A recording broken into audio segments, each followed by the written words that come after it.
There, Luke chapter 18. After an assignment of a series on the importance of what we say and how important our tongue is and how we use it, moving into a short series on some basics of Christianity and some foundational things, we go back this morning to looking at some parables, specifically from Luke's account, as we begun the year doing and did so for a while until some other things come up. And this morning we come to an interesting parable, perhaps one you have heard many times in your life. It's found in Luke 18. Brother Jim read it a moment ago, and I asked this question: are there any self-righteous among us? You know, self-righteousness is not all bad, right? I mean, after all, the man was going to the temple to pray, right? He was going to, he was a man of sincerity, wasn't he? He was going to the place where Jews would go to pray. And as you look in your Bible in Luke 18, as he begins in verse 11 to pray, and he goes into verse 12, he says, God, I'm not an extortioner. That's a good thing, ain't it? He says, I'm not robbing people and cheating people, and nobody would want to do that, right? He says, God, I'm not unjust. Oh, that's very honorable, right? In other words, I treat people fairly. I treat people justly. Are there any self-righteous among us? Before you start throwing it under the bus, it's not all bad. It doesn't sound here. He says, God, I'm not an adulteress. Well, that's very honorable as well, isn't it? I mean, after all, we don't want husbands and wives cheating on each other, do we? He says, I've kept my marriage vows. I've been faithful to my spouse. Wow, this is sounding like a good man, isn't it? He even says, God, I am not a tax collector. Well, what he said there was, I'm not a liar. I'm not a robber. I'm not cheating people. And almost what he said at the beginning of his prayer, I'm not an extortioner, right? I'm not a tax collector. Well, it sounds like we got a good man here, doesn't it? I mean, after all, you wouldn't want to be guilty of any of those things, would you? I mean, certainly not, right?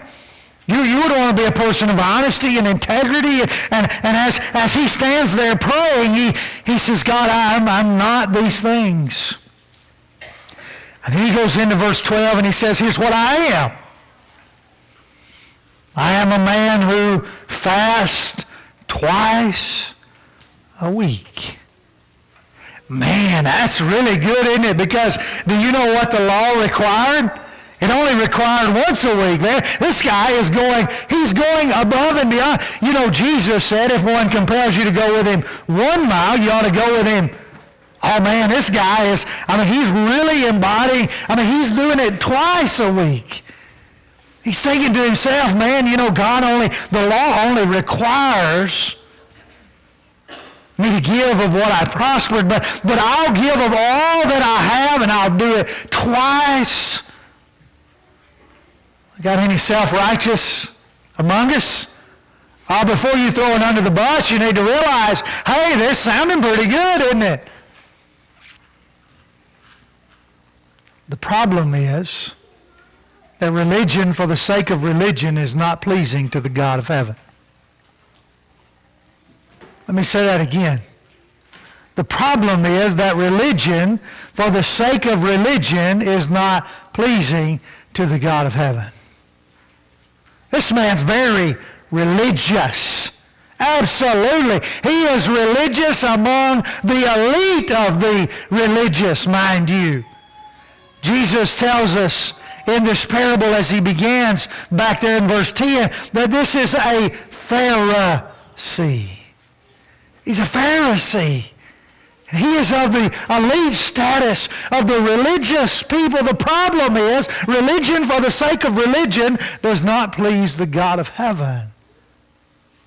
He He didn't want to be guilty of taking money that wasn't his. Great. He didn't want to be guilty of treating people unfairly or unjustly. Awesome. He didn't want to be guilty of being unfaithful to his spouse. Perfect. He wanted to give of all that he wanted to tithe and to give of that and to do so twice a week. Oh, man. He is just really going overboard and above. And the problem is, as you read there in verse 11, you know what the problem is, don't you? The Bible says that as the Pharisee began to stand in Luke 18 and verse 11, he began to stand with himself. I love it. I love the language. He began to stand with himself and to talk to himself. Now that's what a religious person does. That's what a person that is practicing religion just for the sake of religion, that's what they do. They stand by themselves. They talk to themselves in an effort to try to create righteousness within themselves. When you back up to verse 9 of Luke 18, as the story unfolds, as Brother Jim read a moment ago, Jesus has been talking to these people about prayer. You back up to verse 1 of Luke chapter 18, and we ought to pray. We ought to pray earnestly. We ought to pray without ceasing. And then he goes on to tell about this woman who continued to be persistent with this judge. And finally this judge, we've already covered that parable, but finally this judge, it's on the heels of that parable that Jesus begins to tell another parable to those who thought they were righteous. Don't miss it, verse 9. He looks over to those who thought they were righteous. Not just that, but the Bible goes on to say, Luke goes on to record, that they looked down with contempt upon others. So not only do they think they're righteous, but they think that everyone else is not. And it's to that group of people, call them Pharisees, if that's what you want to call them, that would be accurate. Jesus is talking to the Pharisees here, and he begins to tell this parable. And in a nutshell, the parable is about two men who go up to the temple to pray, probably both Jews, going to the Jewish landmark, if you will, for the effort to worship God. That's why they're going. On this particular day, they're not going for sacrificing purposes. They're going for prayer purposes. They would do that on different occasions. Some would even to the point of 3 times a day. Others would go at certain holidays. Others would go at certain annual occurrences or observance, as it were, and they would go to the temple. These two men go up to the temple, Luke 18 and verse 10, to pray. We've got one a Pharisee and one a publican or a tax collector. On the one hand, we've got this Pharisee over here who is Mr. Elite religious guy who is a part of the upper echelons of society when it comes to spirituality, as it were. We have Mr. Pharisee who is holier than thou. He is the keeper of the law. He is the protector of the law. He is the executor of the law. He is all of the above. And he is going to impress upon everyone, every dot, every line that is in the law, make sure every T is crossed and every I is dotted. He's going to keep everything to the nth degree, and he is going to hold his chest out and be Mr. Know-it-all and very proud of himself. On the other hand, we have the publican, the tax collector, the man who probably was a Jew, but was working for the Roman government and collecting the taxes to give to the Roman government. A man who was probably very meagerly paid by the Roman government in order to do this job. A man who would have no doubt created some bitterness and resentment toward the upper society of his people. And a man who would feel like he was not getting a fair day's pay for a fair day's work. And so if he was not careful then, he would be tempted to, especially among the upper echelons of society, he would be tempted to add a little bit more to your tax bill, knowing what the Roman government required and being able to put the rest of it in his pocket. We call that today extortion, right? And that's wrong. It is unlawful. But in this day and time, the Roman government only wanted what they wanted, and so they wouldn't ask any questions beyond that. And so the Jewish culture considered the tax collectors as outcast, lying, cheating, robbing, no good for nothing guys. And it's interesting to me that one of the first places Jesus goes to get an apostle is to the tax collector by the name of Matthew. Let me go get one of these no good outcasts, considered by all of the culture dirty, tainted, unholy. And let me say to Matthew, who is sitting at the tax collecting table, come and follow me, and I'll make you fishers of men. Those two men, the Pharisee, the tax collector, go up to the temple for prayer. I guess if we were to just back up and say, what is the purpose of this parable? Drop down to Luke 18 and verse 14, where Jesus says, I tell you, everyone who exalts himself will be abased or humbled, and he who humbles himself will be exalted. We'll talk about the purpose of the parable. There's the purpose. Jesus, speaking to a group of people who thought more of themselves than they ought to think, verse 9, is explaining to them what true humility looks like in order that true exaltation might be obtained. You see, if you exalt yourself in this life, then God does not have a chance to exalt you. If you pick yourself up and stick your own chest out, then God has no other option but to take you down. When you truly humble yourself and when you truly are abased, the idea is, and allow God the opportunity to pick you up and to raise you and to give unto you a righteousness that is not of your own doing, then and only then can you be exalted. Humble yourselves, James says in James 4 and verse 10, humble yourselves in the sight of God that he might exalt you.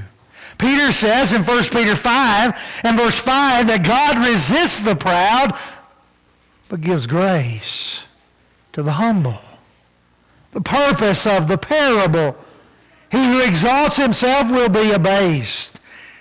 He who is humbled will be exalted. Luke 18 and verse 14. Jesus says in verse 13, right before that I tell you that this tax collector went to his house justified rather than the Pharisee. They both go up to the temple for the same purpose. They both go up to the temple with the same sincerity. They both go up to the temple with the same intentions. And while their prayers are different, the results are also different. Wherein Jesus said one was justified and one was not.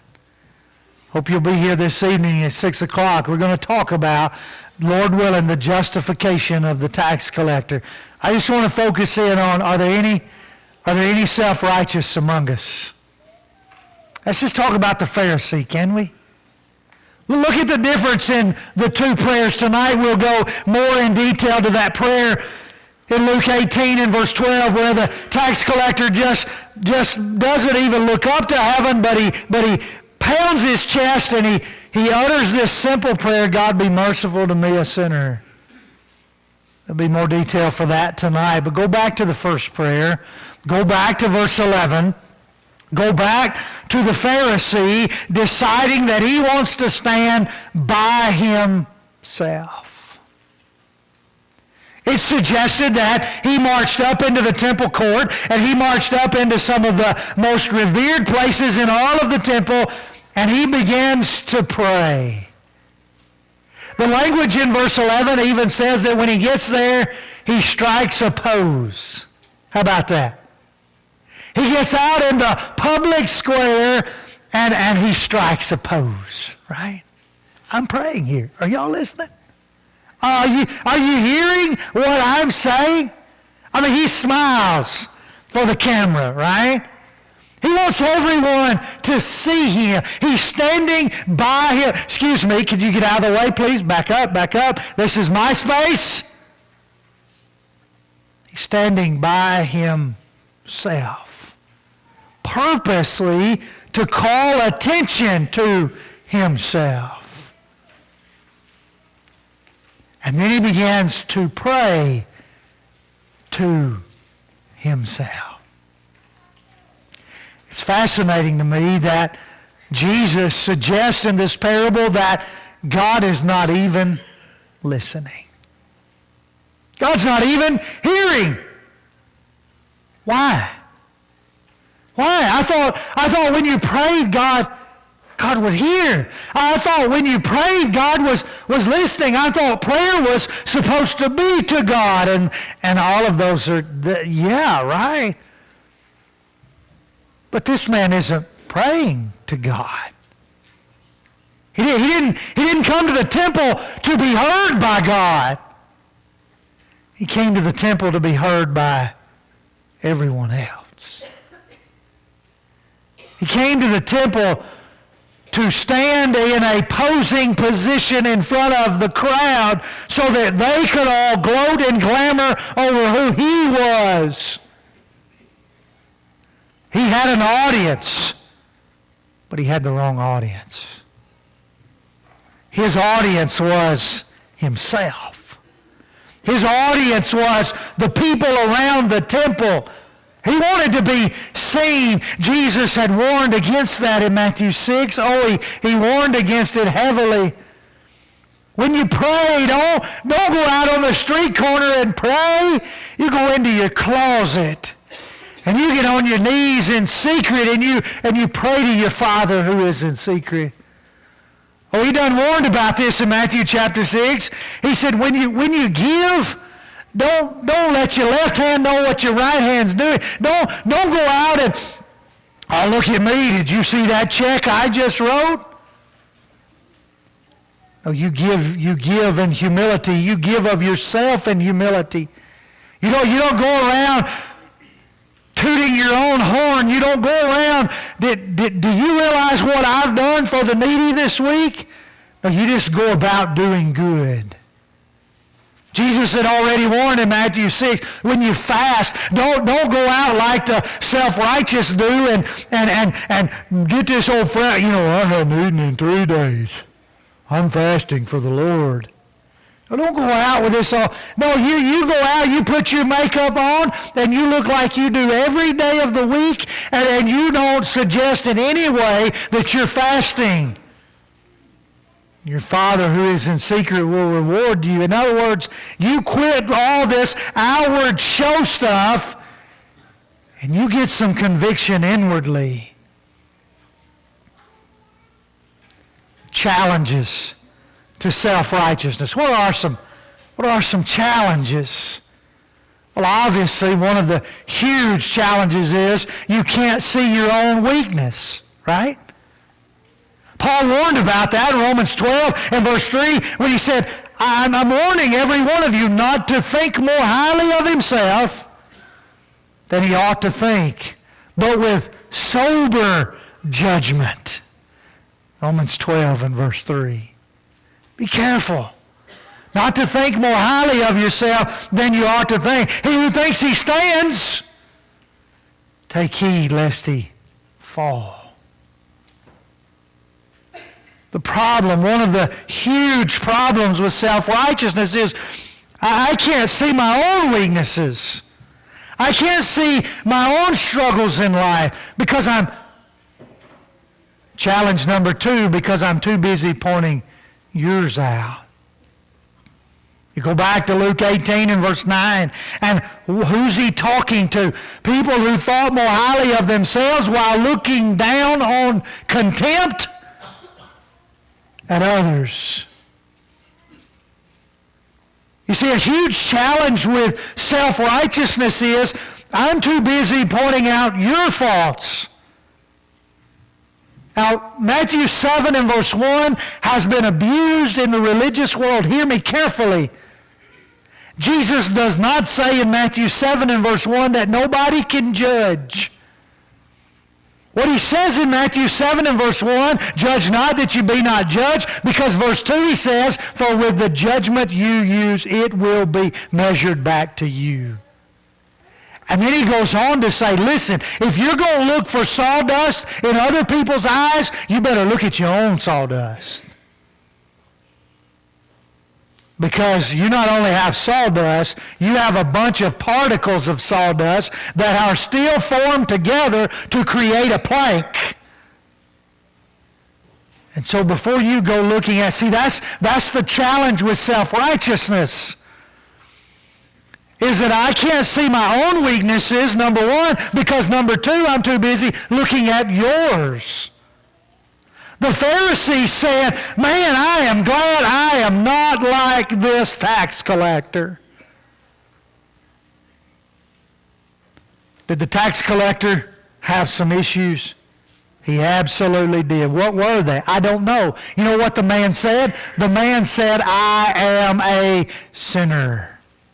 Guess what? He had some problems, didn't he?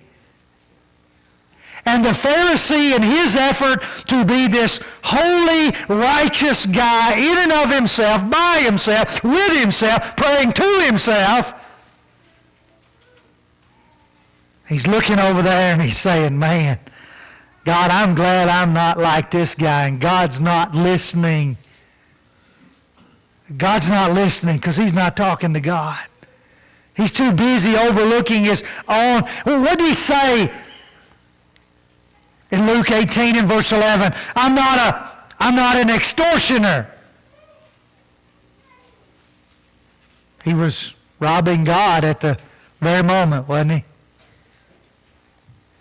There he was at the temple. There he was at the place of worship. There he was at the nearest point of the presence of God and the opportunity to talk to God. And instead he talked to himself. He's robbing God in that very moment of a relationship with him. He's an extortioner. Yeah.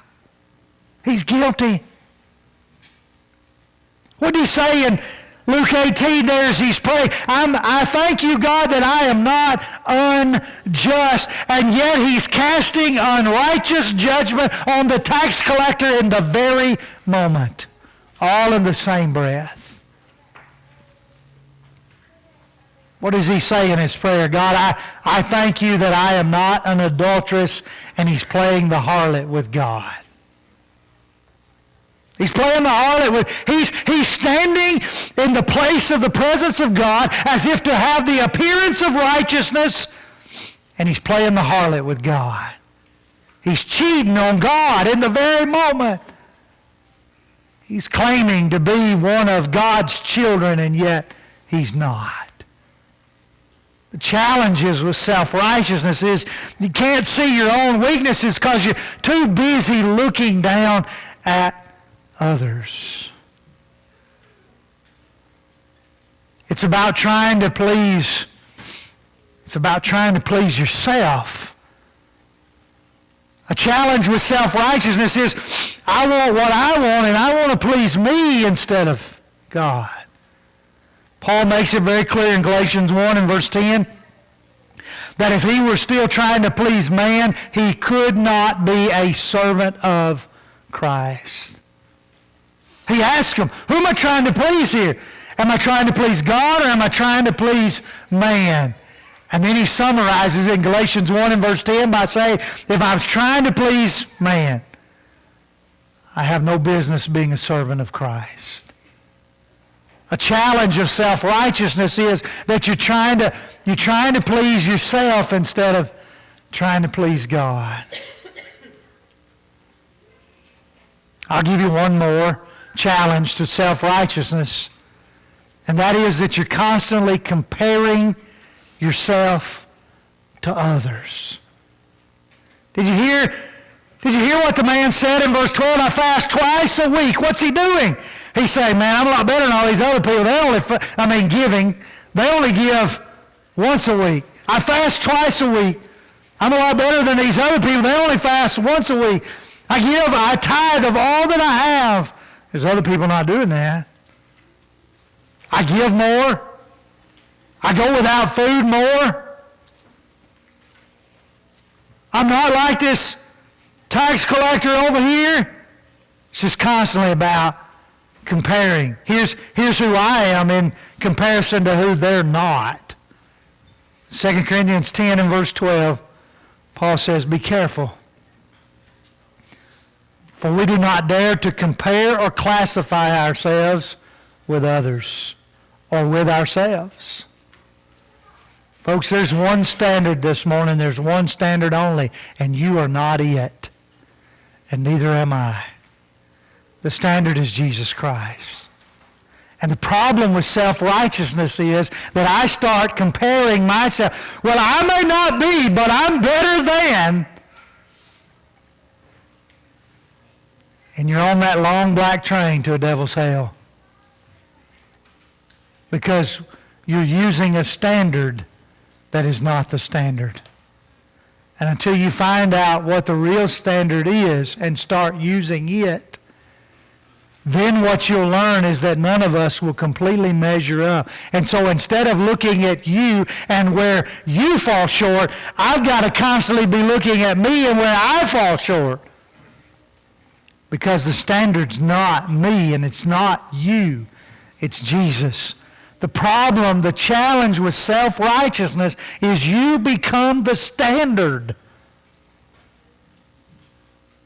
And that's not right. The goal is to seek to please God in all that we do. The goal is to value others better than ourselves. The goal is to prefer others better than ourselves. Paul says in Philippians 2, beginning in verse 3, don't let anything be done by selfish ambition or vain conceit. But in humility or in lowliness of mind, let each one consider others more important than himself. Look out not only for your own interest, but look out for the interest of others. Philippians 2 and verse 4. Here's a Pharisee standing by himself, praying to himself in an effort to glorify himself.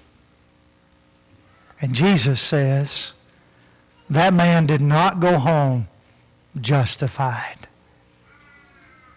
Are there any self-righteous among us? You got the wrong standard. Can I offer you a new one? It's Jesus. How well are you living up to that standard? He's softly and he's tenderly asking you, are you following my standard? If not, would you come as we stand and sing?